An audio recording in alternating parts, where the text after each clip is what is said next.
안녕하세요. 오늘도 사연살롱을 찾아주셔서 감사합니다.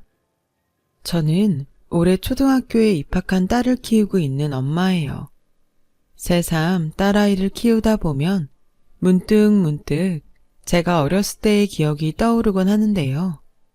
얼마 전 저희 친정엄마의 기일이었던 탓인지 오늘은 아이를 등교시키는데 친정엄마 생각이 많이 나더라고요. 그래서 용기를 내어 친정엄마에 대한 저희 이야기를 들려드릴까 합니다. 미리부터 말씀을 드리자면 엄마와 저는 혈연관계가 아니에요. 그렇다고 가족도 아닌 그저 정으로 묶인 관계도 아니고요. 저와 친정엄마는 피는 한 방울도 섞이지 않았지만 법적으로 엄마와 딸의 관계예요. 다시 말해 엄마는 아빠의 재혼으로 저희 엄마가 되신 새엄마예요. 제가 엄마를 처음 보게 되었을 때는 딱 저희 딸과 같은 나이였어요. 이미 웬만한 건 다 아는 그런 나이였죠. 그래서 저는 솔직히 엄마가 새엄마라 무서웠어요. 제가 그동안 읽었던 콩쥐 팥쥐나 신데렐라 속 새엄마의 이미지가 너무나도 강했거든요. 그래서 엄마가 저에게 상냥한 미소를 보내고 또 저에게 갖고 싶은 것이 있냐고 물어봤을 때도 저는 믿지 않았어요. 분명 아빠가 없을 때면 저를 구박하고 괴롭힐 거라고 생각했으니까요. 참 바보 같았죠. 하지만 이런 바보 같은 생각도 시간이 지나자 변하게 되었어요. 아빠와 결혼식을 올리고 정식적으로 저희 엄마가 된 새엄마는 동화 속 새엄마와는 다르게 제가 느껴보지 못한 엄마의 정을 원 없이 느끼게 해주셨거든요. 저는 불행한 아이였어요. 저를 낳아준 친엄마가 불행했거든요. 지금 생각해보면 엄마는 우울증을 앓고 계셨던 것 같아요. 하지만 그땐 어느 누구도 엄마가 정신적으로 아프다고 생각하지 못했고 심지어 자기 자신도 자신의 병과 상태를 몰랐기에 엄마는 늘 저에게 저를 낳아 불행하다고 말했어요. 그걸 보다 못한 아빠는 그렇게 불행하면 놓아주겠다고 엄마에게 이혼을 하자고 하셨고 엄마는 위자료라도 많이 주지 않으면 버림받았다는 생각이 든다며 자신이 원해서 하는 이혼임에도 불구하고 아빠에게 거액의 위자료를 달라고 하셨대요. 그리고 이건 나중에 알았는데 엄마가 요구한 위자료가 꽤 큰 액수였다더군요. 아빠는 고민 끝에 살던 집을 정리하고 그 돈으로 엄마에게 위자료를 주셨다더라고요. 그리고 집이 없어진 아빠는 한동안 저를 시골 할머니 집에 맡겼고 당신은 작은 원룸의 월세 생활을 하셨어요. 당연히 할머니는 친엄마를 미워하고 원망했어요. 그리고 제가 점점 친엄마를 닮아간다며 그 미움을 저에게 고스란히 쏟으셨고요. 그렇게 구박덩이로 살던 어느 날 초등학교 입학을 앞두고 있을 무렵이었는데 아빠가 지금의 저의 엄마를 데리고 저를 데리러 오셨어요. 네가 정이구나. 예쁘게 생겼네. 아줌마 이름은 고희숙이야. 만나서 반가워. 저에게 반갑다며 상냥한 미소를 보여줬던 엄마. 하지만 그때까지 누군가에게 제대로 사랑을 받아보지 못한 저는 엄마의 그 미소도 거짓이라고 생각했어요. 하지만 엄마는 시간이 아무리 지나도 한결같은 사람이었습니다. 저를 처음 만났을 때처럼 언제나 저에게 환한 미소를 지어주는 사람이었어요. 그래서 저의 사정을 잘 모르는 사람들은 당연히 저를 끔찍이도 사랑하는 친엄마라고 생각했어요. 친구들은 니네 엄마는 평상시에도 너한테 화 안 내지? 어떻게 니네 엄마는 맨날 그렇게 너한테 잘해주시냐? 완전 부러워. 우리 엄마는 새엄마처럼 맨날 나한테 화만 내는데. 라며 저를 부러워하기까지 했었죠. 저에게 유아 시절이 불행이었다면 초등 시절은 더할 나위 없는 행복이었어요. 그래서 저는 이런 시간이 앞으로도 당연히 계속될 거라 믿었는데 사람의 일은 아무도 장담할 수 없다고 하더니 저희 집에도 뜻하지 않은 위기가 찾아왔어요. 위기의 시작은 아빠의 사업이었죠. 당시 아빠는 중소기업 회사에 다니고 계셨는데요. 하는 일이 점점 당신의 적성에 맞지 않는다며 사표를 내셨어요. 그 길로 사업을 하신다고 뜻이 맞는 누군가와 여기저기 사업에 필요한 돈을 구하러 다녔어요. 하지만 자금을 구하는 도중 제대로 투자 사기를 당하는 통에 아빠는 사업을 시작조차 하지 못했고 그야말로 빚더미에 앉게 되셨거든요. 어쩔 수 없이 도망자 신세가 되었어요. 엄마는 아빠와 결혼을 하고 다니던 직장을 그만뒀었어요. 초등학교에 제가 입학을 하니 저를 챙기고 싶다는 것이 엄마의 사직 이유였죠. 저는 그걸 나중에야 알게 되었어요. 게다가 저를 위해 아이도 포기하고 오로지 자식은 저만 있다고 생각하며 사셨다는데 그만큼 엄마는 저의 진짜 엄마가 되기 위해 많은 노력을 하셨던 것 같아요. 정말 감사하지 않을 수가 없는 일이죠. 이런 엄마를 아빠는 행복하게 해줘야 했는데 슬프게도 아빠의 도망 생활은 길어졌어요. 엄마는 생활을 위해 그리고 아빠의 빚 때문에 다시 일을 하셨고요. 경력이 단절된 기혼자의 신분이라 엄마는 어쩔 수 없이 일명 요크루트 아줌마가 되어 무거운 가방을 어깨에 짊어매고 어깨가 빠지도록 또 무릎이 상하도록 이 골목 저 골목을 다니며 요크루트를 팔았어요. 그리고 시시때때로 찾아오는 빚쟁이에게 시달려야 하는 것은 물론이고 집에 있을 때도 집안에 사람이 있다는 것을 들키지 않으려 밤이고 낮이고 엄마는 어린 저와 불도 켜지 못하고 목소리도 제대로 내지 못하며 몇 날 며칠을 없는 듯 살아야 했어요. 참 힘든 시간이었죠. 엄마도 저도. 불안하고 무서운 날들이었어요. 그렇게 2년 뒤 도망자 신세로 겨우겨우 입에 풀칠만 하던 아빠는 엄마에게 더는 무리일 것 같다며 당신은 이제 산에 들어가 살고 싶다고 이혼을 하자고 하셨어요. 그때가 제가 중학교 2학년이었을 때였는데 저는 아빠의 말을 몰래 엿듣고 사춘기 마음에 화가 많이 났던 기억이 나네요. 이게 다 누구 때문인데 자기는 이제 산에 들어가 자유롭게 살고 싶으니 그동안 아빠 때문에 힘들게 산 엄마와는 이혼을 하겠다. 제가 어릴 때 저를 두고 위자료를 운운하며 떠난 친엄마와 지금 가족을 버리겠다는 무책임한 아빠가 똑같이 나쁘다고 생각했어요. 결국 똑같은 사람들끼리 결혼한 거죠. 그리고 현실적인 고민을 할 수밖에 없었는데요. 아빠가 이혼을 하게 되면 피 한 방울 섞이지 않은 난 엄마와 헤어질 수밖에 없겠구나 하는 생각이 저를 깊은 절망 속에 빠뜨렸어요. 사실 혈육관계인 아빠하고는 별다른 정이 없었거든요.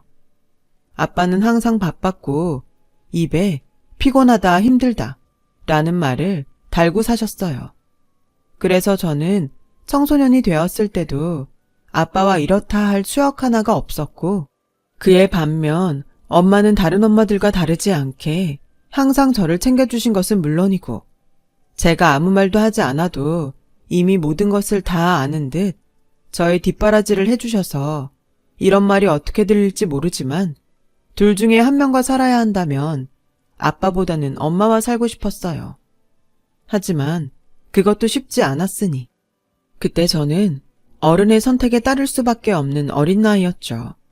운 좋게 엄마와 지낼 수 있게 된다고 해도 아빠와 결혼할 때부터 아빠와 저를 탐탁지 않게 본 외갓집 식구들이 엄마의 선택을 찬성해 줄지 모를 일이었어요.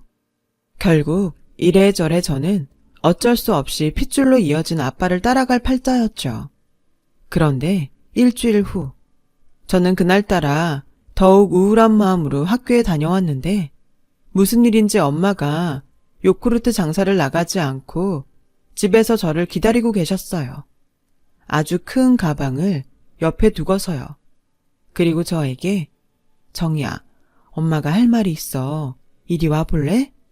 라며 말씀하셨는데 저는 속으로 아, 올 것이 왔구나 하며 쭈뼛쭈뼛 엄마에게로 가서 앉았어요. 이런 이야기 하게 돼서 엄마가 미안한데 엄마는 아빠랑 이혼을 하기로 했어. 아빠가 너무 힘들대. 엄마, 아빠가 마음에 없는 소리 하는 걸 거야. 사실 아빠도 속으로 엄마랑 헤어지기 싫다고 생각하고 있을걸? 그러니까 제발. 엄마도 처음엔 그렇게 생각했어. 근데 아니더라고. 아빠는 이제 더 이상 누군가를 책임지며 힘들게 살고 싶지 않대. 너도 알겠지만 아빠가 돈 때문에 마음을 아주 많이 다쳤잖아. 그래서 아빠는 이 집을 팔아서 빚을 갚고 산에 들어가 조용히 살고 싶은가 봐. 근데 아빠는 너를 다시 할머니 집으로 보내려고 하는 것 같아서. 뭐? 나 다시 할머니 집에 가라고? 그래서 엄마는 우리 딸만 좋다고 하면 엄마가 너를 데려가고 싶은데 너는 어때? 우리 딸만 좋다고 하면 엄마가 아빠한테 부탁해 볼게. 저는 속으로 당연히 엄마를 따라가고 싶었어요. 하지만 혈연 관계도 아닌 엄마한테 어쩐지 미안한 생각도 들고 또 외갓집 식구들이 어떻게 나올지 무서워 저는 대답을 기다리는 엄마 앞에서 우물쭈물 아무 말도 하지 못했는데요. 미안해. 선택하기 힘들지? 그래도 아빠는 정의를 낳아주신 분이고 엄마는 피 한 방울 섞이지 않았으니까. 아니야. 나는 절대 그래서 망설이는 게 아니야. 다만 저는 어쩔 수 없이 제 마음에 걸리는 이야기를 엄마에게 했어요. 그러자 엄마는 고개를 끄덕이셨고 저의 손을 잡으시며 이렇게 말씀하셨죠. 몰랐어. 우리 딸이 거기까지 생각하는지. 근데 정이야, 그건 네가 걱정하지 않아도 돼. 엄마가 알아서 할 거야. 그 일은 엄마 몫이잖아. 아빠를 선택한 것도 엄마고 정이 엄마가 되겠다고 선택한 것도 엄마니까 넌 그냥 네가 어떻게 했으면 좋은지만 알려주면 돼. 저는 엄마의 말에 엄마와 헤어지고 싶지 않다고 말했어요. 게다가 아빠와 사는 것도 아니고 할머니 손에 맡겨질 텐데 저는 혈육이지만 아빠보다는 엄마의 손을 잡기로 했어요. 엄마는 저의 선택에 환한 얼굴로 고맙다고 말씀하셨어요. 고마운 건 오히려 저였는데 말이에요. 혈육도 아닌 저를 품어준 엄마가 너무 고마워서 평생 엄마 속을 썩이지 않는 착한 딸이 되겠다고 다짐을 했어요. 그래서인지 저는 누가 뭐라고 하지 않아도 엄마가 기뻐할 일만 골라 하는 아이가 되어갔죠. 그렇게 고3이 되었고 엄마는 요크루트 판매를 그만두고 2년 전부터 8평 남짓한 곳에서 김밥집을 운영하셨는데 그때 당시 저는 처음으로 엄마와 작은 트러블을 겪었어요. 대학 때문이었죠. 대학 진학을 포기하고 바로 공무원 시험을 준비하려 했어요. 하지만 엄마는 대출을 받건 당신이 부업을 하건 저를 꼭 대학에 보내고 싶어 하셨고 몇 달간 이견을 좁히지 못하다가 자식 이기는 부모 없다고 엄마가 뜻을 꺾으셨어요. 그래도 요즘 세상에 대학은 나와야 하는데 엄마, 내가 서울대 갈 것도 아니고 그냥 그런 대학에 가서 4년 동안 대학 등록금 내고 시간 죽이느니 그냥 바로 공시 준비하는 게 나아. 어차피 나는 대학에 가건 안 가건 공시 준비할 건데 돈도 아깝고 시간도 아까워. 아휴, 엄마는 꼭 공무원 아니어도 좋은데. 내가 좋아서 그래. 요즘 공무원이 대기업 다니는 거랑 똑같다니까. 그래, 알겠어. 대신에 너무 공부만 하지 말고 이제 20살인데 하고 싶은 거 있으면 뭐든지 해. 돈 생각하지 말고. 엄마 김밥집 요즘 장사 잘 된다? 오죽할까. 새벽부터 그 정성으로 만드는데 우리 엄마 김밥 팔아서 떼부자 되겠더라고. 농담 아니고 진짜다. 엄마 이렇게 벌다가는 정말 금방 부자 되겠어. 사실 엄마의 말은 모두 진실은 아니었어요. 이제 제법 입소문이 나서 장사가 잘 돼가는 것은 정말이었지만 모녀가 살면서 어쩔 수 없이 생겨난 빚들 때문에 생활은 크게 달라지지 않았거든요. 하지만 저는 엄마와 매일 웃으며 지냈어요. 그 정도 빚은 저와 엄마의 힘으로 충분히 해결할 수 있고 앞으로 지금보다 더 행복할 날이 분명 기다리고 있다고 믿었죠. 저는 그렇게 공시생이 되었어요. 처음 본 공무원 시험은 경험이 없던 탓인지 아니면 문제 동향을 잘못 파악한 것인지 꽤 어려웠지만 계속 공부를 하다 보니 어느 정도 감을 잡을 수 있었던 저는 공시생 2년 만에 당당하게 9급 공무원 시험에 합격하게 되었어요. 그때까지도 엄마는 제가 자기 때문에 대학도 포기하고 돈을 벌기 위해 공무원이 되겠다 하는 줄 알고 기뻐도 크게 기뻐하지 못하셨는데 저는 그런 엄마의 마음을 충분히 알기에 제 결정이 결코 틀리지 않았음을 엄마에게 증명하고 싶었어요.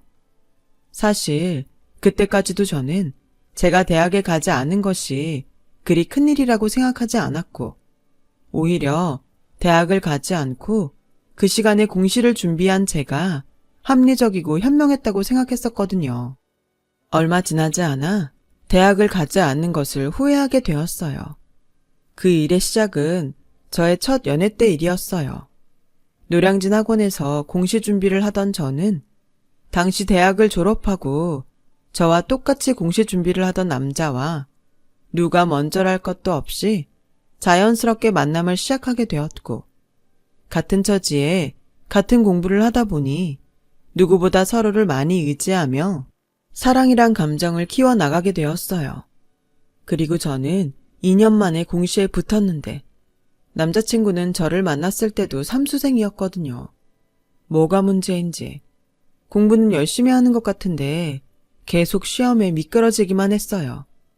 저는 붙고 남자친구는 떨어지고 그래서인지 남자친구는 저를 만나도 공시에 대한 의욕이 사라졌는지 자꾸만 이런 말을 밥 먹듯 꺼냈죠. 그냥 취직이나 할까? 오빠가 하고 싶은 일이 뭔지를 생각하면 되지 않을까? 오빠는 왜 공무원이 되고 싶은데? 왜가 어딨어. 그냥 철밥통이고. 너도 알잖아. 우리 부모님 모두 공무원인 거. 우리 집에서는 내가 당연히 공무원이 돼야 한다고 생각하셔. 그래서 무조건 시험에 붙어야 하는데 왜 나만 안 되냐? 우선 마음을 편하게 가져. 오빠는 공부를 오래 했으니까 분명 다음 시험에서는 붙을 거야. 나도 옆에서 많이 도울게. 고마워. 네가 아니라 오빠가 붙었어야 했는데.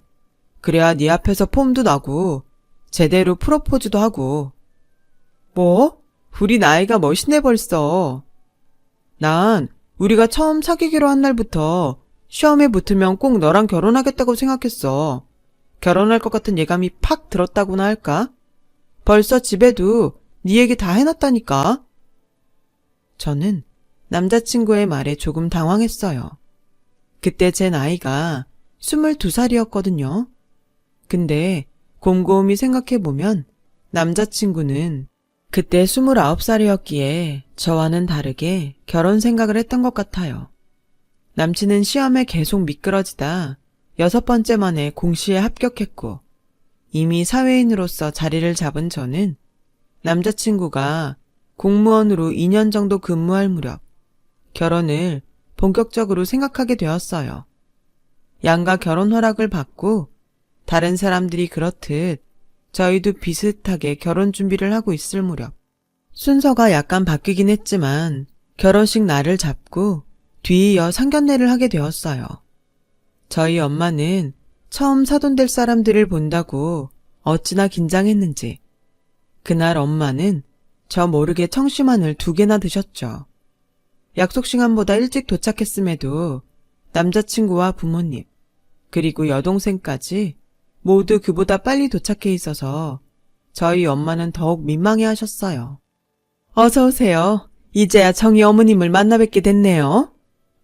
제가 빨리 오려고 서둘렀는데 먼저 오셨네요. 기다리게 해서 죄송해요. 아니에요. 저희가 좀 빨랐어요. 너도 엄마 모시고 오느라 수고했다. 네, 그동안 잘 지내셨죠? 그럼 결혼 준비는 니네들이 다 하는데 우린 뭐 친척들한테 말만 할 뿐이지. 솔직히 여기까진 정말 분위기가 좋았어요.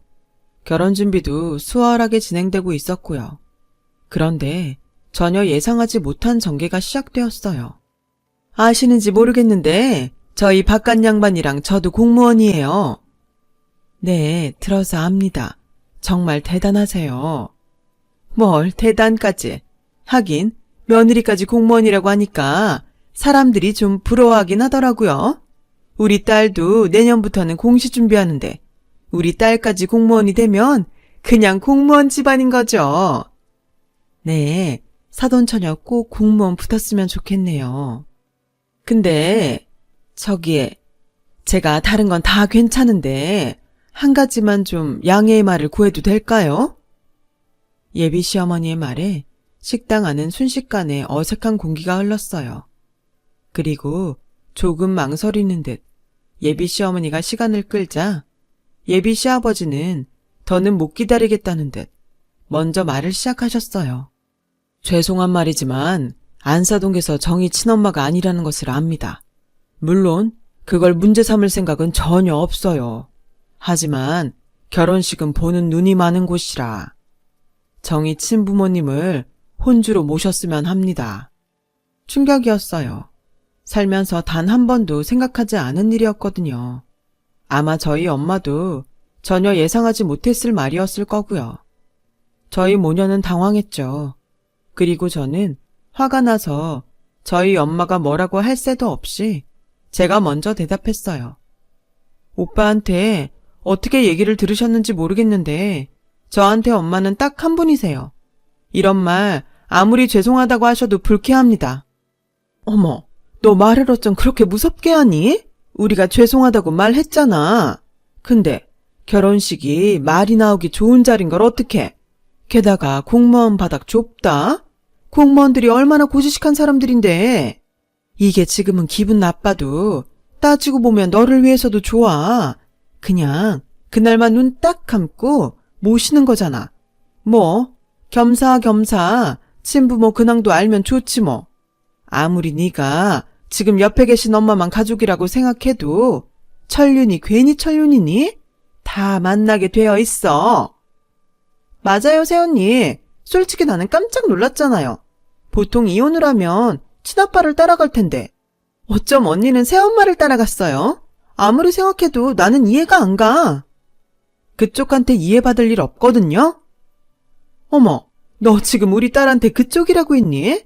아무리 고등학교까지밖에 못 나왔어도 너 너무 막 나간다? 얘, 솔직히 우리끼리니까 까놓고 우리가 너 많이 봐주는 거야? 네가 지금 우리한테 내세울 게 있니? 고졸에 못 사는 개못딸. 우리가 너 하나만 보고 며느리로 들이는 거잖아. 저기, 저도 죄송한데요. 저도 제 딸한테 함부로 하니 가만히 있을 수는 없네요. 저희 딸 고졸 맞고 제가 계모인 것도 맞지만 저 딸 최선을 다해서 키웠어요. 누가 뭐라고 했나요? 저도 우리 애들 최선을 다해 키웠죠. 그러니까요. 각자 귀한 아이들인데 말을 조심해 주세요. 저희 아이가 상처받는 거 저는 싫습니다. 아, 여보. 내가 쉽지 않을 거라고 했죠. 그냥 가족들끼리 조그맣게 한다고 하고 다른 사람들은 오지 말라고 할까 봐요. 이 사람아, 이제 와서 어떻게 그래. 그리고 딸 결혼도 아니고 아들 결혼을 왜 쉬쉬하면서 하나. 별것도 아닌 것 가지고 참. 시부모님이 될 뻔한 그 사람들을 보고 이 결혼은 하지 않는 것이 맞다고 판단이 되었어요. 게다가 자기 부모님과 여동생이 무례한 말을 짓거리는데도 아무 말도 하지 않는 남자친구를 보며 아, 결혼 전에 이 집구석이 어떤 집구석인지 알 수 있어서 정말 다행이라고 생각이 들더라고요. 감추려고 노력하지만 바들바들 떨고 있는 엄마의 손을 붙들고 이렇게 말했어요. 별것도 아니라고요? 저희한테는 엄청 별거거든요. 그리고 무엇보다 저희를 대하는 그 무례한 태도에 저는 이 결혼 안 하는 게 맞는 것 같네요. 어머, 뭐? 너 지금 다 된 결혼을 엎겠다는 거야? 네, 엎으려고요. 제가 엎자고 했으니 결혼식 위약금도 제가 알아서 할게요. 대개 아드님보다 제가 연봉이 더 높거든요. 대졸이면 뭐예요? 저는 2번 만에 붙은 공시, 아드님은 6번이나 받잖아요. 그 머리도 참 알만하죠. 공무원 집안 됐어요. 엄마 나가자. 어머 여보, 쟤 지금 뭐라는 거예요? 나 너무 충격받아서 혈압 오르려고 그러네. 저는 뒤에서 무슨 생쇼를 하건 신경 쓰지 않고 엄마의 손을 잡고 그곳을 나왔어요. 그리고 택시를 잡아 타려고 길가에 섰는데 남자친구가 뛰어왔고 저는 미안하다고 사과하려는 줄 알았는데 이 자식이 하는 말이 정말 들어줄 수가 없더라고요. 그렇게 가면 어떡해. 우리 엄마 지금 쓰러지시고 난리 났어. 정말 이대로 결혼 엎을 거야? 지금 당장 가서 사과드리고 다시 얘기하자. 뭐? 사과? 웃기고 있네. 너나 우리 엄마한테 사과해. 너 정말 그래서 기어이 결혼 안 한다고? 안 해. 절대 안 해. 내가 지금 네 엄마처럼 쇼하는 것 같아? 야, 최정희. 아무리 화가 났어도 그렇지. 너 지금 말이 왜 그러냐? 왜? 내 말이 거슬려? 그럼 니네 가족들이 우리한테 하는 말은 어땠는데? 그냥 네가 좀 이해하면 안 돼? 우리 사랑하잖아. 사랑 같은 소리 하네. 난 사랑도 예의 없으면 안 해. 우리 엄마한테 함부로 하는 니네 공무원 집안 저도 안 가져. 그만해, 정이야. 엄마는 괜찮아. 너 왜 이렇게 화를 내니? 진정해. 엄마, 나는 안 괜찮아. 이딴 결혼 안 하면 그만이야. 그러니까 엄마도 주눅 들지 마. 엄마가 대학 가라고 했을 때 안 간 건 나고 엄마 이혼했을 때 엄마 따라간다고 한 것도 나잖아. 근데 왜? 왜 엄마가 다 참아? 난 절대 안 참아. 저는 말하는 도중 감정에 복받쳐서 길거리에서 엉엉 울고 말았어요.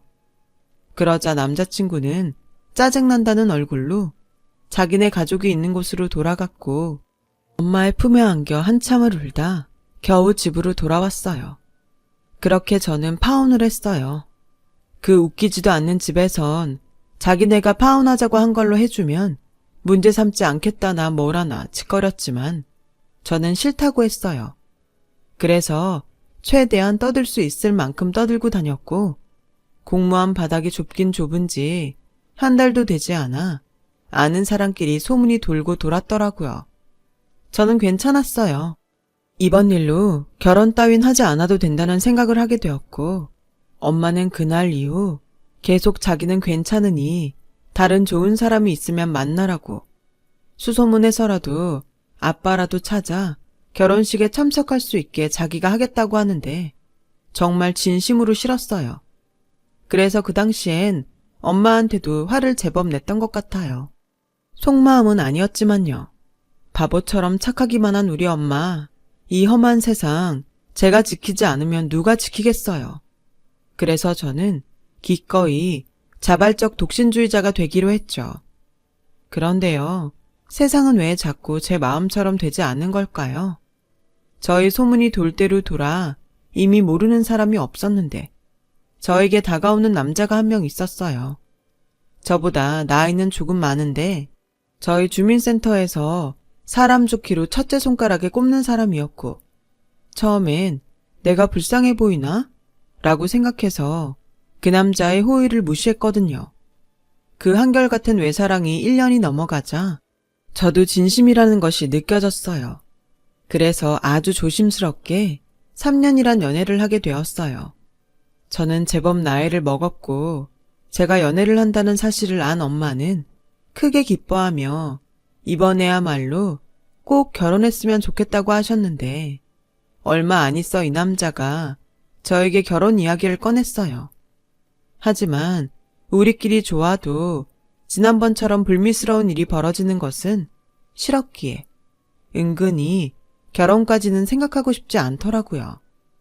자기 부모님께 인사만 드리면 안 되냐고 사정사정을 하더군요. 그래서 그냥 식사 정도만 한다 생각하고 못 이기는 척 그 사람 집에 초대를 받고 방문했는데 먼저와는 너무나도 다른 분위기의 부모님을 뵐 수 있었어요.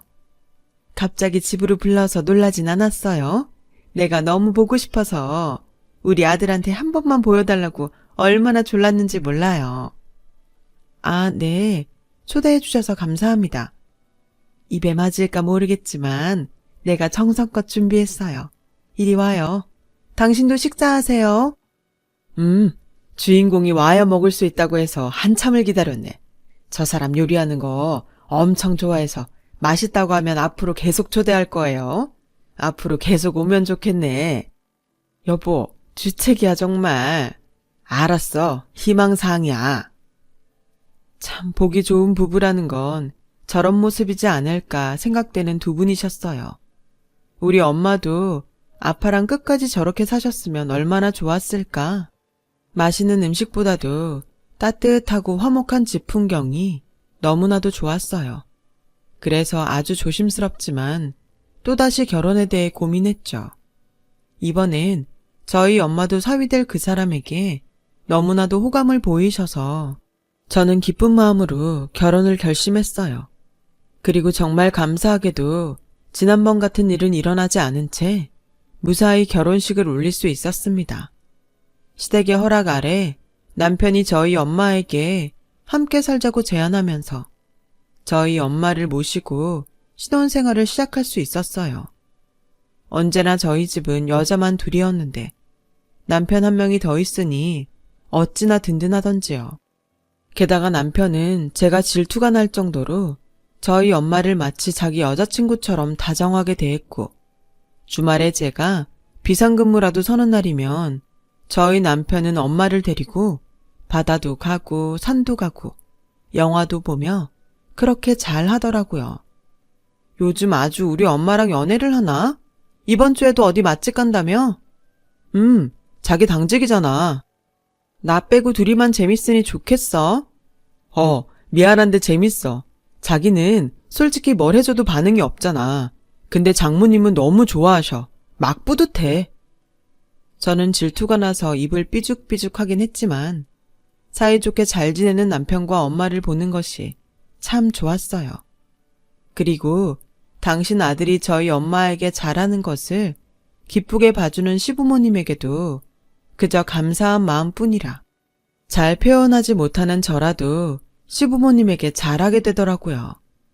그렇게 1년 정도 저는 인생 중 가장 행복한 시간을 보냈어요. 그리고 앞으로도 이런 행복이 이어질 거라고 믿었는데 불행은 이번에도 예고 없이 저를 찾아왔어요. 뭐라고요? 저희 엄마가 백혈병이라고요? 말도 안 돼. 백혈병은 아이들만 걸리는 거 아니에요? 제대로 검사된 거 맞아요? 저는 뜻밖의 일에 놀라 현실을 부정했어요. 무지했던 저는 TV에서만 백혈병 환자를 봤었고 모두 어린 아이들이었기에 더욱 그 사실을 믿을 수가 없었는데요. 특히 만성 백혈병은 아이들보다 어른들이 더 많이 걸린다고 하더라고요. 최근 들어 엄마는 무슨 이유인지 자꾸 살이 빠지고 어지럽다며 도통 움직이지 못하셨어요. 그런데도 몸 이곳저곳에 멍이 드니 불안했죠. 괜찮다는 엄마를 설득해서 병원 검사를 받았는데 저는 하늘이 무너지는 결과를 듣게 된 거였어요. 선생님, 저희 엄마 사실 수 있죠? 백혈병이면 골수 이식 같은 거 할 수 있잖아요. 제 골수로 저희 엄마 치료해 주시면 안 돼요? 저 얼마든지 줄 수 있는데. 그게 뭐든 가능성 높은 치료를 할 텐데 부작용이 있을 수 있어요. 사실 부작용이 더 치명적이라 최선을 다해서 가장 좋은 방법을 찾을 테니까 진정해요. 저는 저희 엄마에게 뭐라고 말을 해야 할지 막막했어요. 남편 역시 충격이 커서 아무 말도 하지 못했고 저희 엄마는 우리 부부의 표정을 보고 애써 웃으며 이렇게 말씀하셨죠. 왜? 엄마 죽을 병 걸렸대? 표정들이 왜 그렇게 무서워? 엄마, 무슨 말을 그렇게 해? 누가 엄마 죽는데? 내가 그렇게 될 것 같아? 우리 딸 화 많이 난 거 보니 많이 놀랐네. 그래, 엄마 절대 안 죽어. 그러니까 걱정하지 말고 편하게 말해. 의사 선생님이 뭘 하시는데? 저는 차마 엄마의 얼굴을 보고 엄마의 병을 말할 수 없었어요. 그래서 화장실에 가겠다고 말하고 그 길로 병원을 나왔고 어딘지도 모르는 곳에서 한참을 울었는데요. 남편에게서 연락이 왔어요. 자기가 차분하게 잘 설명해 드렸다면서요. 미안해. 자기도 말하지 못했는데 내가 말해서. 근데 자기한테 그 말을 하게 하는 건 너무 가슴 아픈 일일 것 같았어. 장모님도 자기한테 듣는 것보다는 이게 나은 것 같아서. 설명 안 해도 돼. 고마워. 아마 나는 끝까지 말 못했을 거야. 엄마는 많이 놀라셨지? 놀라셨지. 근데 아까 봤잖아. 씩씩하게 이겨내신대. 어떤 치료도 잘 견디고 받으실 거라고. 맛있는 거 사오라고 해서 지금 막 나왔어. 자기는 어디야? 고맙게도 남편은 제가 하지 못하는 것을 기꺼이 해줬어요. 그리고 점차 저도 엄마도 병에 익숙해지고 곧 완치되겠다는 강한 의지를 보이며 치료에 전념했는데 엄마의 체력은 얼마 지나지 않아서 급격히 버티지 못하시게 되셨어요. 요즘 세상에 60대면 한창인 나이인데 저희 엄마는 살도 근육도 모두 쏙 빠지셨고 골수 채취를 하기 위해 침대에 누울 때면 너무 아프다며 울기도 했죠. 당연히 당사자인 엄마가 가장 힘들겠지만 그 모습을 보는 저는 정말이지 너무 힘들어 차라리 젊은 내가 아프면 좋겠다는 생각이 들었었죠. 저희 엄마는 2년의 투병 끝에 따뜻한 봄 햇살이 내리쬐는 4월 어느 날 모처럼 기분이 좋다고 말씀하시더니 저의 손을 꼭 잡고 저와 영원한 이별을 고하셨어요. 고맙고 미안하다는 말을 남기시고요. 어쩌면 이런 날이 올지도 모른다고 생각해 마음의 준비를 한다고 했는데 사랑하는 가족을 보낸다는 건 아무리 준비를 해도 소용이 없다는 것을 저는 그때 알았어요. 그리고 울고 기절하기를 반복하며 힘든 저를 대신해 남편은 엄마의 빈소를 차렸어요. 정말 오랜만에 보게 된 엄마의 가족. 그러니까 외갓집 식구들을 보게 되었는데 저는 전혀 몰랐던 사실을 듣게 되었어요. 아휴, 그렇게 독하게 굴더니 뭘 이렇게 허망하게 갔어. 지보다 나이 많은 오빠도 아직 정정한데. 너 그거 아니? 네 엄마가 네 아빠랑 결혼했을 때 네 엄마는 정말 네 걱정만 했어. 너만 지 손으로 키울 수 있으면 지 남편 빚도 다 떠안을 수 있다고 하더라. 그때 우리 부모님이 끝까지 너를 손녀로 받아줄 수 없다고 했거든. 그랬더니 엄마 그럼 영 끊고 살자고 딱 그 말만 하고 가더라. 그래도 살면서 힘든 날엔 부모 생각, 집 생각 났을 텐데 네 엄마 한 번을 안 찾아왔어. 오히려 네 아빠라는 사람이 찾아와서 너 데려간다고 했었지. 근데 네 엄마 절대 너 안 준다고 버티더라. 그게 정말 마지막이었지. 아, 그때 네가 고3인가 그랬다. 그만큼 네 엄마한테 너는 진짜 딸이었어. 엄마한테 잘해줘서 삼촌이 고맙고 미안하다. 저는 외삼촌의 말을 듣고 울고 또 울었어요. 엄마도 마지막에 고맙고 미안하다고 했는데 이 사람들은 도대체 저한테 뭐가 미안하고 고마울까요? 정말 미안하고 고마운 사람은 전데요. 그리고 정말 엄마는 저의 엄마가 되기 위해 모든 것을 버린 거였구나 하는 생각에 벌써부터 엄마가 보고 싶어졌어요. 지금도 핸드폰 속에 저장된 엄마 번호로 전화를 걸면 딸 하고 받을 것만 같은데 저는 정말 앞으로 어떻게 지내야 할까 어린 아이처럼 앞이 보이지 않는 기분이었어요. 그리고 발인이 있던 그날 아침 병원에서 엄마를 끝까지 돌봐주시던 간병인 이모가 엄마의 마지막 가는 길 인사를 왔고 엄마를 차가운 땅에 모시고 돌아오는 버스 안에서 간병인 이모는 저에게 예쁜 꽃그림이 그려진 편지 봉투를 건네주셨어요. 엄마가 전해주라고 하셨어. 저는 한눈에 봐도 엄마의 필체라는 것을 알 수 있었습니다. 이것이 엄마가 저에게 처음이자 마지막으로 남겨준 편지였어요. 그리고 저는 떨리는 손으로 편지를 열었고 길지 않았지만 마음은 차고도 넘치는 엄마의 마음을 알 수 있었어요. 우리 딸 정이야, 네가 이 편지를 읽고 있을 때면 아마 나는 더 이상 네 옆에 있을 수 없게 된 거겠지?